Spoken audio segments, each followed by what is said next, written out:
recognize the ranking member for opening statement. I yield to the ranking member for an opening statement. I yield back. Good morning, Madam Chair. Thank you, Madam Chairman. Distinguished gentlelady from California, Mary Bono. Gentlelady is recognized. Chair now recognizes the lady from California is recognized. I'm pleased to introduce Congresswoman Mary Bono, former U.S. Representative for California's Inland Empire and Desert Region from 1998 to 2013. Mr. Speaker, I yield myself such time as I may consume. Gentlelady is recognized. Welcome to Sagely Speaking. I'm your host, Mary Bono, and I'm so happy you're here. On this podcast, I hope to bring you insightful conversations with a variety of guests from all walks of life, people with stories, wisdom, and perspectives that inspire and inform. If you enjoy the show, please subscribe, and if you feel inspired, leave a 5-star rating. It helps us reach more listeners like you. Now let's dive into today's conversation. Welcome to Sagely Speaking. I am your host, Mary Bono, and I am thrilled with today's episode. It's something completely different. I wanted to have another conversation with my husband, the astronaut Steve Oswald. Perhaps you've seen that episode. I think we filmed it last June, so hopefully you've seen it or listened to it.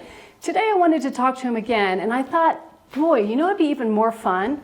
Let me get somebody, so to speak, off the street to do this interview, to be a part of this. So I met Daniel Sander here. He's our cameraman, and he is a space geek. And I go, you know what's going to be really fun? Let's let you do this interview, and let's see what questions you come up with. Because honestly, I know most of the answers he's going to give. So you don't. You're a fresh face. Welcome to Sagely Speaking. You're our first guinea pig. So this interview is yours. So welcome Steve Oswald, my husband, and Daniel Sander, the interviewer at, I don't know, who got voluntold to do this job. Happily so. Thank Take you. it away. Appreciate it. Well, pleasure to meet you, Steve. We were talking a little bit before this just about what you've done. And it's not every day that an average Joe like me gets to meet an astronaut, and especially someone who's spent, you said, 30 hours in space? 33 days. 33 days, I'm so sorry. 33 days in space. There you go, Daniel. Thank you. There we go. I'm It's hard. breaking the ice here. And so I guess starting off, just so we have it on for the camera, which missions were you a part of and what shuttles were you a part of? Oh, so I flew twice on Discovery, once in 92 and the second flight in 93. And then I commanded Endeavour in 1995. So, you know, we were talking about cameras here a little bit beforehand.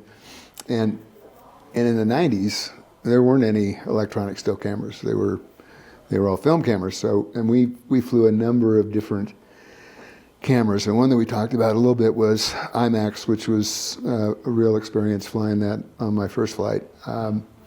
But on every flight, we flew 35 millimeter cameras. Nikon F4, I think, was first, and then the F5 we flew afterwards. And out the window, we shot Linhoffs, and it was just a real array of different kinds of cameras, all of them film, except one. And we flew, on my second flight, a camera that was, you know, sort of a little bit confidential in that it was the first one ever made, I think. So it was a 1 meg chip. Think about the number of pixels in it. We've come a long way since then, yeah. Yeah, so 1 meg, black and white camera. But it was pretty cool because it had, it was mounted on a frame that had gyros in it, and we would tell it the way it was pointing by shooting 2 stars that were orthogonal to each other. And it had a cable that went to a computer. So when you took this camera up to the window and shot a photo of something on the ground, it would tell you what the lat long was on the ground. Yeah, it was pretty cool. It was a neat experiment. But you know, now, I mean, the guys on space station have 35 millimeter cameras, but they're electric, and they don't have to worry about film. We had film everywhere. Did you develop it up there too? Oh no. No? You sent it back? Bring it all back and yep, do it on the ground. So you take it and you're like, well, I hope they're getting something worthwhile out of all these reels that I'm shooting. Yeah, and we would, you know, stow the various, 35 millimeter wasn't a big deal, but the IMAX rolls of film were huge. I mean, it took up 3 or 4 lockers just for the IMAX stowage and stuff. So yeah, that's insane. What kind of background camera experience did you have going into that, since you're traditionally a pilot? Zero. Okay. Yeah, no, none. Although I flew photo F8s for a bit, a couple of years after I got off active duty and was flying those in the reserves at Andrews. So a little bit there, but we spent hours and hours and hours with people trying to make, a silk purse out of a sow's ear in terms of being a camera person. But some of the long lenses were pretty challenging. I think the longest lens we flew was 400 millimeters for the Hasselblads. But when you had that long a lens and you're trying to take a photo on the ground, you actually have to track it. Otherwise, you can see that it gets streaky. Quickly. Yeah. You'd be a pretty good sports photographer at this point. Yeah, but everything else was pretty easy, and we would. Now the cameras are so much better in terms of trying to get the exposure right. Back then, we would often take out the window 5 frames, all at different exposures, right? So that hoping that one of them would be close. So we wasted a lot of film, but all in terms of making sure you research as you need to. And that actually leads into a good question. How much of that was for research purposes and how much of that was for entertainment, I suppose? Because you had mentioned that you worked with a Canadian company for some of the IMAX stuff. And so how much of that were you doing the bidding of another company, essentially? You were a subcontractor and a videographer for a different company. Yeah, the IMAX was an outlier. So yes, we were, but the U.S. government was, NASA specifically, was benefiting from that because they did all the premieres of those, whatever it was, 4 or 5 or 6 IMAX movies that those Canadians did. All of them premiered in the Air and Space Museum in Washington, D.C., right? Gotcha. And they were there for months. It was a good deal for them and a good deal for us. But most of the photos that were taken went into the archives, that NASA keeps on every flight. And they have, in fact, you can go to a website. I don't do it often, but you can haul up photos and you can tell them you want to see a piece of desert in Saudi Arabia, and sure enough, somebody took a photo of it. Do you ever stumble across your old photos or recognize any of them ever? Yeah, well, I've got actually quite a few of them in the in the file cabinet in the basement where that's embarrassing. Photographs go to die. That's my fault. Sorry, I'm gonna fix that. Nah, it's fine. That's where they belong.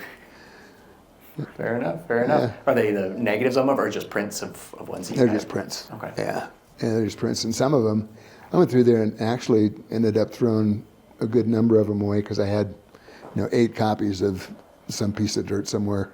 Make a whole lot of sense. So, it is fun to go back though, and I think the ones that are more fun for me to look at now are the ones of people inside, my crewmates, as opposed to just a photo of the ocean or whatever. For sure. So, question for you: is it difficult watching movies and enjoying life with an astronaut? Is it sort of like when you watch a movie with a scientist who happens to know that's not possible?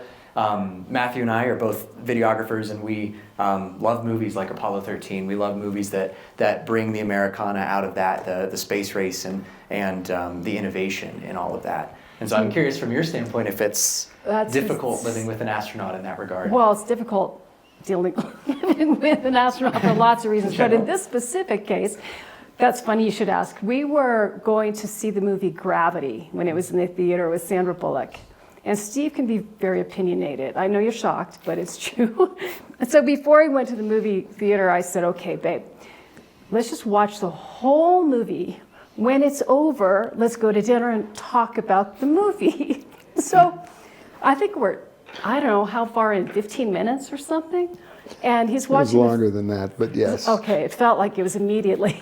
But we're watching Sandra Bullock, her character, great actress, beautiful woman, everything's amazing about her, but something she did, Steve didn't find to be very realistic. So he says in the theater, "That's bullshit." And I'm going, just enjoy the movie. I think from that point, I think you said it again under your breath, but he was Yeah, that's the only time he had done that. But payback was, there used to be a show on all about politics with Kevin Spacey. What was that called? House of Cards? No. Yes, House of Cards. Yeah. Thank you. So he turns that on and forces me to watch it, and I'm watching something, and I go, "That's bullshit," and he goes, "Shh." I'm watching this. Payback was Oh, a bitch. I love it. Yeah. I love it. It's a good thing one of you isn't also a doctor and you watch a medical drama and you just can't enjoy TV ever. or Yeah, we movies stay ever. away from those anyway. But yeah, so that wasn't the first time because I took my kids with me to see Top Gun, the first one, Oh, you're lucky kids. which was terrible. I mean, it was. So I'm a Navy guy, right? I flew off the ships and all that stuff, and they just made up this whole goofy plot. Now the second one was so much better. I don't know whether they got better advisors or what, but They must have. it was the whole deal with that. Anyway, it was a much better movie the second time around. I don't remember any time in Top Gun 2 bad mouthing anything, which No, you loved surprised it. the heck out of me. It was such a good movie. I love that movie. Yeah. I agree. I didn't like the first one very much either. I did. It was a beautiful love story. Yeah. There you go. Fair enough. It's all To each rude. their own. There's the beach volleyball scene too. But all right, back to space. Iconic. Well, so then piggybacking kind of off of movies, movies are, it seems to be what inspires at least my own generation, and heck, even all the way back to my dad, who wanted to be an astronaut himself.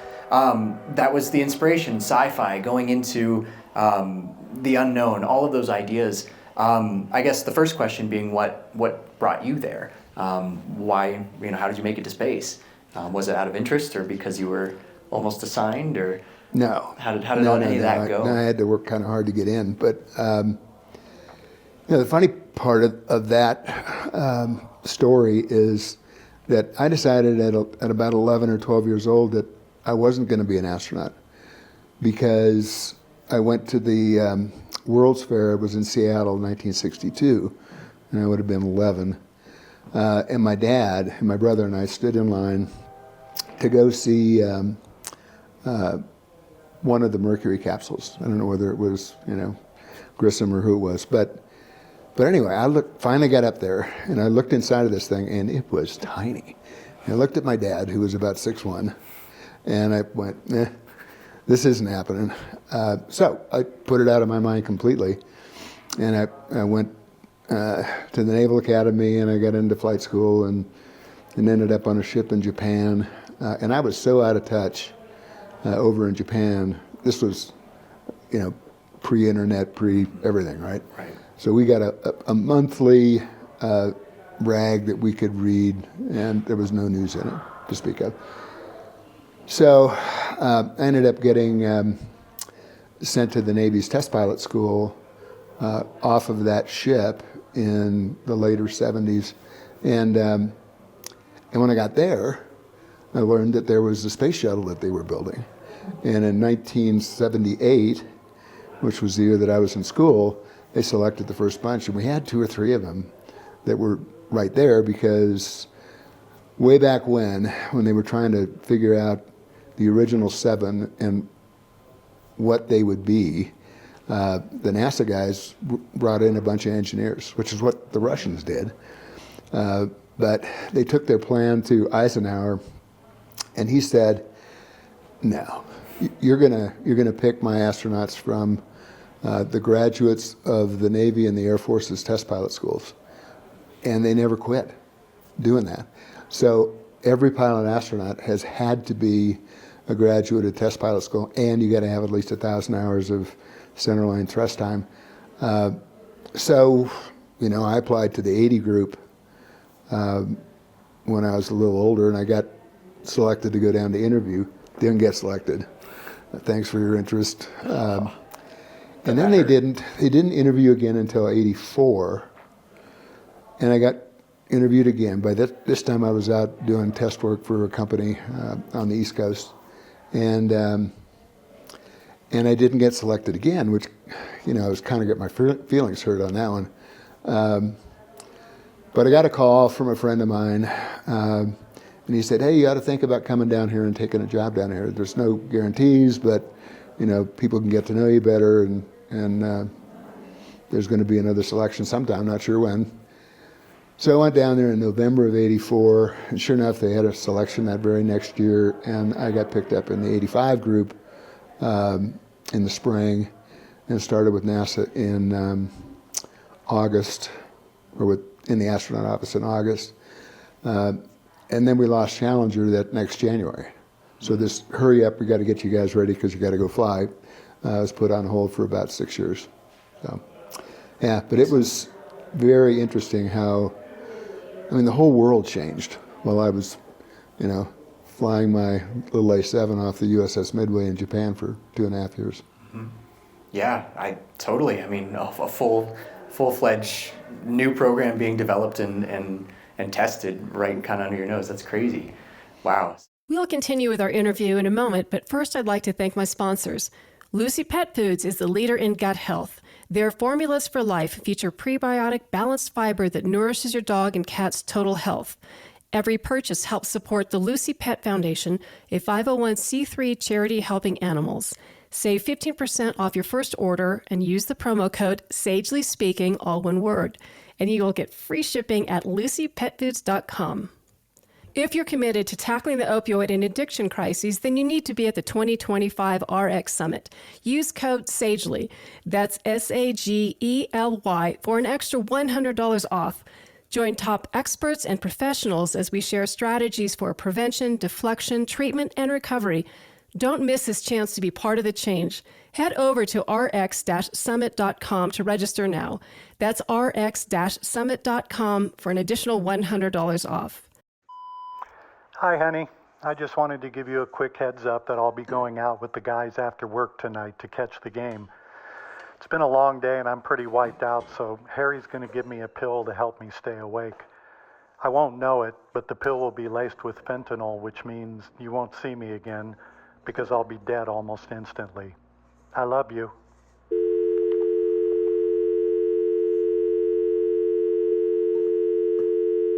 And now, back to our interview. So, not only an actual gained perspective from being physically in space, but what other perspectives that going through the rigors of that program give you? We're talking a little bit about the importance of the mission first, and how a lot of the people you worked with were so mission-centric that they had their own subsect of the mission, but that was the goal. That was entirely the goal. But were there any other takeaways and new perspectives that you gained from going through a program that so few people do? There's a bunch of them, but I think that what was fascinating to me was to meet people that were doing different aspects of the mission. So, you might meet a guy in Utah that's building the solid rocket motor or testing the solid rocket motor. That's kind of important that it worked properly. Or you meet a bunch of guys in Southern California that are building the engines, the space shuttle main engines, and refurbishing them and stuff, and how serious they take their work. We always thought, everybody that was flying the vehicle, that if we were ever going to lose a vehicle, it would be an SSME that got us, space shuttle main engine. And then, of course, the two vehicles that we lost didn't have anything to do with the main engines. In fact, we only shut down one engine, and it was pre-Challenger going uphill, and that they actually made it to orbit, completed their mission just in a little lower orbit. And it turned out it was a sensor that was the problem. The engine was fine. But that engine was so complex, and there was so much going on for 8.5 minutes while you were doing the ascent that it was logical to think that was where the failure was going to come from, and then we were wrong again. Makes sense. So what are your thoughts looking forward for space travel? Obviously, it seems like commercial space travel we're kind of right there. What are your thoughts on the future of space travel with the perspective you have for colonization of Mars and some of those very interesting things that are maybe possible, maybe not? Well, I thought The Martian was a great flick. It was a great movie. Except for one scene. Okay. It was the scene where he he ended up puncturing his spacesuit so he could propel himself to rendezvous with the commander who was coming out. And, you know, that's a little bit of a stretch, but it's Hollywood. Anyway, I think that NASA has already, the space shuttle was a government machine that was operated by the government. And NASA made a conscious decision when we were getting ready to shut shuttle down to buy services from commercial companies. SpaceX is the biggie, right? Boeing is trying to get their act together to get Starliner going. But I think that's a good model. And I think that they will do the same thing with when the space station, the International Space Station, is retired. I think the U.S. will hire services from a commercial company. Maybe it's going to be Axiom, maybe somebody else, maybe several, to build hotels in space or whatever. But the government's still going to want to do research on orbit. So I think you're going to see that happen. And that frees NASA up to use its budget to build a bigger spaceship, the Space Launch System, which is partly shuttle derived, the propulsion system. But it puts us back in the league of the Saturn V rocket to get, you know, big stuff off the planet. You know, whether you're going to the moon, which I think we need to do first. That's sort of the plan. The Artemis mission looks promising. That SLS system looks cool. That should be fun. I think eventually, I mean, you can do Mars like what's his face in the movie did with chemical propulsion, but it's 7 months one way. And you can speed it up a little bit using ion thrusters to get there maybe in 5.5. Still a long time. I mean, that's long enough that having a conversation on the phone at the speed of light is really awkward, right? So anyway, I think there's going to have to be something in propulsion, warp speed, right? I don't know whether we're going to ever get to warp speed. Bending, that would be cool. That would be fantastic. But you know, the ramifications of spending years on a mission to Mars. I mean, it makes the space station 6-month mission or even a year. It just warps it. And with station, you can look out the window and see the home planet. You know, if you're on Mars, you're looking back and it's a white dot in the sky, maybe a little blue. I don't know. Never seen it from that far. Yeah, me neither. Yeah. So anyway, but it's going to look like Mars looks to us, right? Mars has got a little red tint most of the time when you see it in the night sky. It's a long ways away. And then if you think of the scales of the number of stars that are out there, there's like 250,000 known galaxies now. And each one has something between 5 and 10 billion stars. So wouldn't you think that somewhere out there with all those stars, there's one that's about the same size as our sun, and maybe, you know, a piece of rock that... Same Goldilocks situation we have going here. But, you know, it's so far away that even if you listen forever, you might never hear it, right? Because the universe is expanding in a lot of cases faster than the signals can get there. So yeah, it's pretty neat stuff to think about. It's interesting that you mentioned the issue of just the travel time. Most people are like, no, you couldn't colonize Mars. You have problems with water. You have problems with weather. You have problems with all of this stuff. But just the time to get there, that's fascinating. It's not something I think most people think about in that. You know, I think you can handle all of the, you know, the nitty-gritty of food and water and stuff eventually. Better to do that stuff on the moon, which is 2.5 days away, right, than doing it on Mars at 7 months away, because if you screw up, it's going to be really hard to rectify that. Yeah. So we got to do our homework on the moon. And besides that, you know, we landed on the moon, what, 6 times? And it was great when we did that. By the way, one of my heroes of the space program. I had several, but John Young's one, and he was among the last guys to walk on the moon. And he's the only guy, well, wait a sec. I think that's not true anymore. Anyway, he was the only American that had flights in 3 different programs. He flew twice in Gemini, twice in Apollo, walked on the moon, and then he flew 2 shuttle flights. But, so there's a guy named Cernan who, and you know what the first words that were said on the moon, right? Mm-hmm.